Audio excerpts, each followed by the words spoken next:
Accessory Before the Fact by Algernon Blackwood. At the moorland crossroads, Martin stood examining the signpost for several minutes in some bewilderment. The names on the 4 arms were not what he expected. Distances were not given, and his map, he concluded with impatience, must be hopelessly out of date.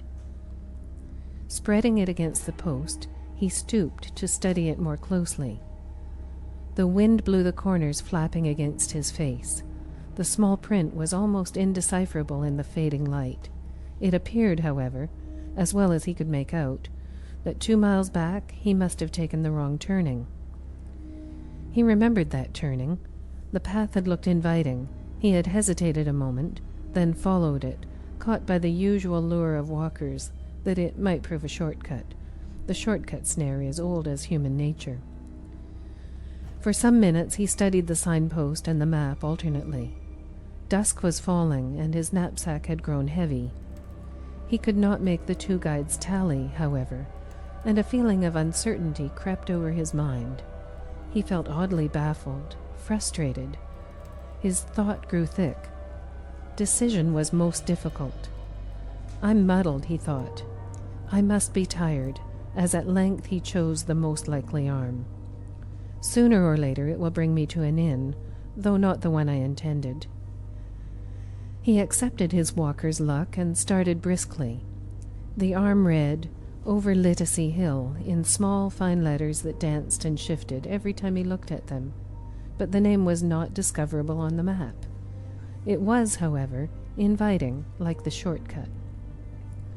A similar impulse again directed his choice, only this time it seemed more insistent, almost urgent. And he became aware then of the exceeding loneliness of the country about him.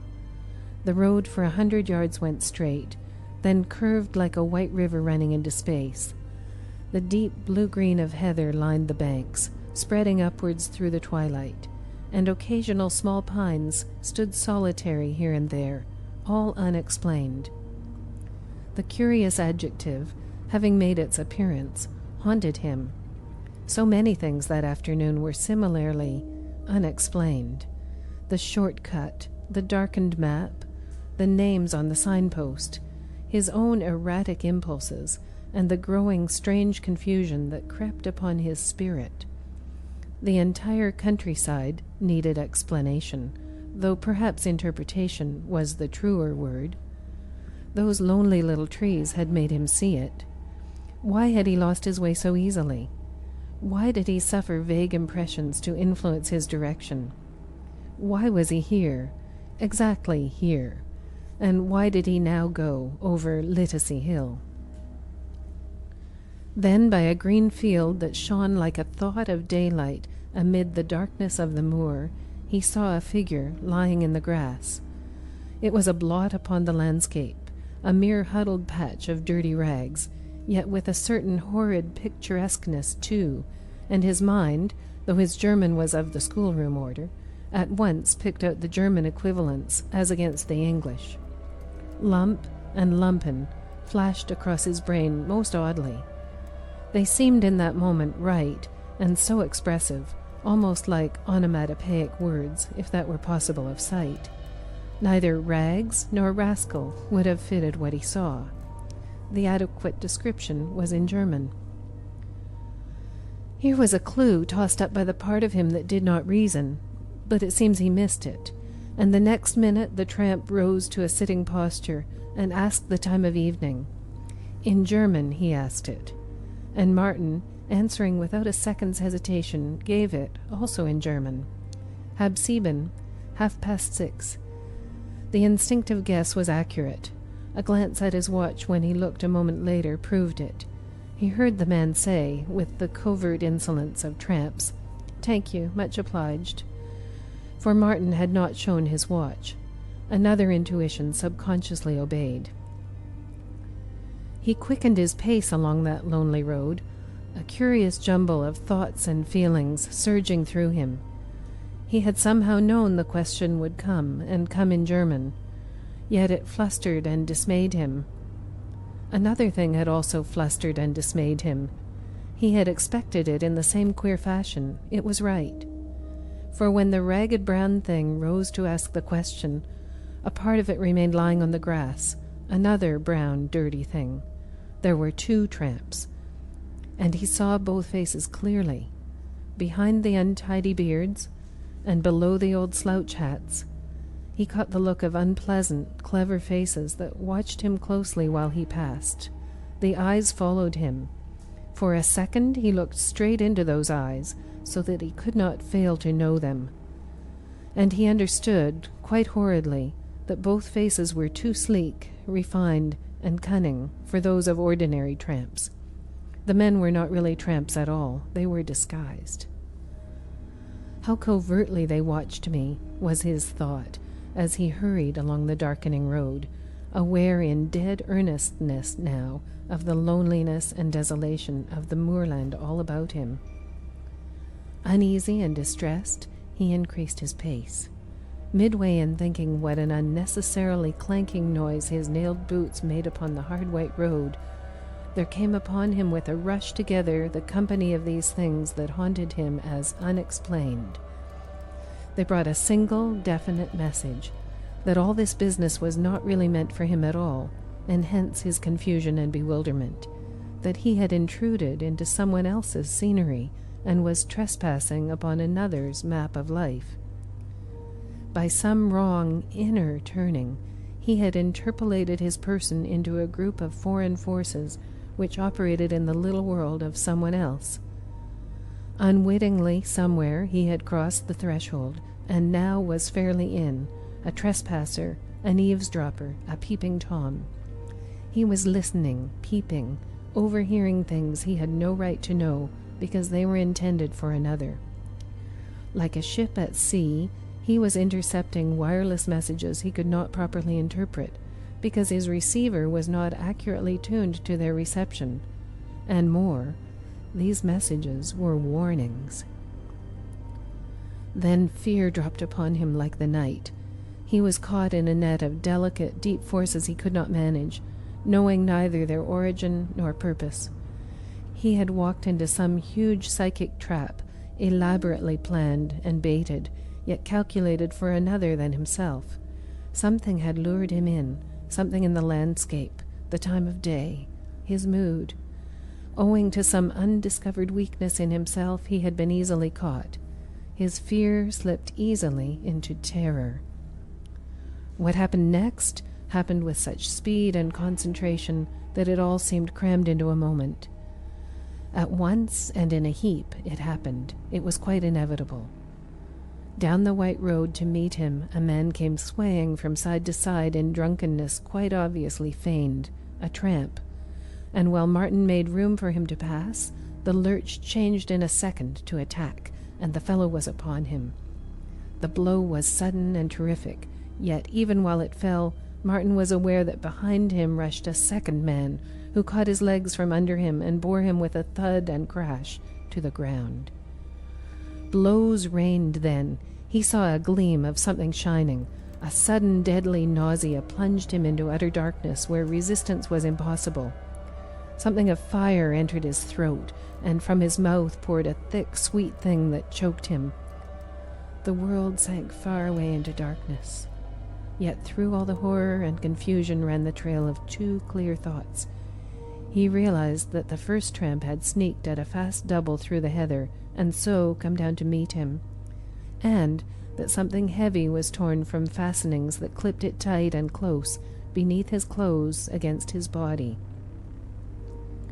Abruptly then the darkness lifted, passed utterly away. He found himself peering into the map against the signpost. The wind was flapping the corners against his cheek, and he was poring over names that now he saw quite clear. Upon the arms of the signpost above were those he had expected to find, and the map recorded them quite faithfully. All was accurate again, and as it should be. He read the name of the village he had meant to make. It was plainly visible in the dusk, 2 miles the distance given. Bewildered, shaken, unable to think of anything, he stuffed the map into his pocket unfolded and hurried forward like a man who has just wakened from an awful dream that had compressed into a single second all the detailed misery of some prolonged, oppressive nightmare. He broke into a steady trot that soon became a run. The perspiration poured from him, his legs felt weak, and his breath was difficult to manage. He was only conscious of the overpowering desire to get away as fast as possible from the signpost at the crossroads where the dreadful vision had flashed upon him. For Martin, accountant on a holiday, had never dreamed of any world of psychic possibilities. The entire thing was torture. It was worse than a cooked balance of the books that some conspiracy of clerks and directors proved at his innocent door. He raced as though the countryside ran crying at his heels, and always still ran with him the incredible conviction that none of this was really meant for himself at all. He had overheard the secrets of another. He had taken the warning for another into himself, and so altered its direction. He had thereby prevented its right delivery. It all shocked him beyond words. It dislocated the machinery of his just and accurate soul. The warning was intended for another, who could not, would not, now receive it. The physical exertion, however, brought at length a more comfortable reaction, and some measure of composure. With the lights in sight, he slowed down and entered the village at a reasonable pace. The inn was reached, a bedroom inspected and engaged, and supper ordered, with the solid comfort of a large bass to satisfy an unholy thirst and complete the restoration of balance. The unusual sensations largely passed away, and the odd feeling that anything in his simple, wholesome world required explanation was no longer present. Still with a vague uneasiness about him, though actual fear quite gone, he went into the bar to smoke an after-supper pipe and chat with the natives, as his pleasure was upon a holiday, and so saw two men leaning upon the counter at the far end with their backs towards him. He saw their faces instantly in the glass, and the pipe nearly slipped from between his teeth. Clean-shaven, sleek, clever faces, and he caught a word or two as they talked over their drinks, German words. Well-dressed they were, both men, with nothing about them calling for particular attention. They might have been two tourists holiday-making like himself, in tweeds and walking boots. And they presently paid for their drinks and went out. He never saw them face to face at all, but the sweat broke out afresh all over him. A feverish rush of heat and ice together ran about his body. Beyond question, he recognized the two tramps, this time not disguised. Not yet disguised.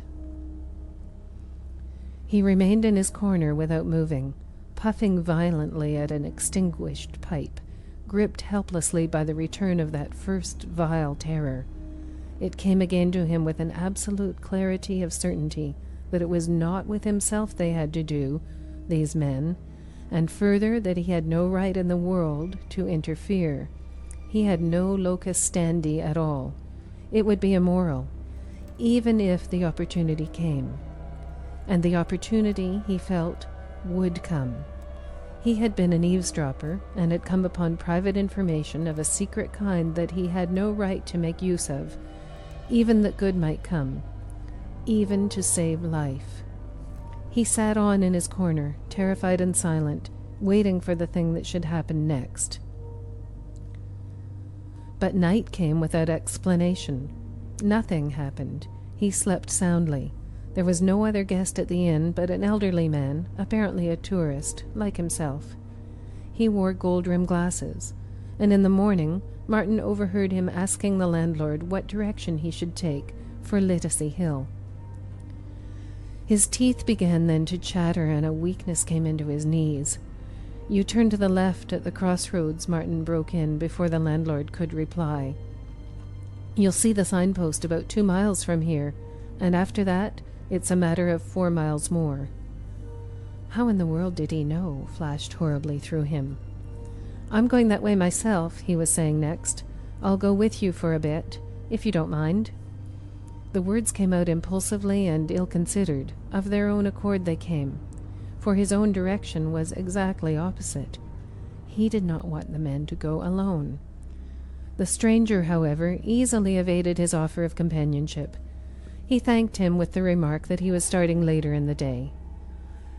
They were standing, all three, beside the horse trough in front of the inn, when at that very moment a tramp, slouching along the road, looked up and asked the time of day, and it was the man with the gold-rimmed glasses who told him. "Thank you, much obliged," the tramp replied, passing on with his slow, slouching gait, while the landlord, a talkative fellow, proceeded to remark upon the number of Germans that lived in England and were ready to swell the Teutonic invasion, which he, for his part, deemed imminent. But Martin heard it not. Before he had gone a mile upon his way, he went into the woods to fight his conscience all alone. His feebleness, his cowardice, were surely criminal. Real anguish tortured him. A dozen times he decided to go back upon his steps, and a dozen times the singular authority that whispered he had no right to interfere prevented him. How could he act upon knowledge gained by eavesdropping? How interfere in the private business of another's hidden life, merely because he had overheard, as at the telephone, its secret dangers? Some inner confusion prevented straight thinking altogether. The stranger would merely think him mad. He had no fact to go upon. He smothered 100 impulses, and finally went on his way with a shaking, troubled heart. The last 2 days of his holiday were ruined by doubts and questions and alarms, all justified later when he read of the murder of a tourist upon Littersey Hill. The man wore gold-rimmed glasses and carried in a belt about his person a large sum of money. His throat was cut, and the police were hard upon the trail of a mysterious pair of tramps, said to be Germans. End of Accessory Before the Fact.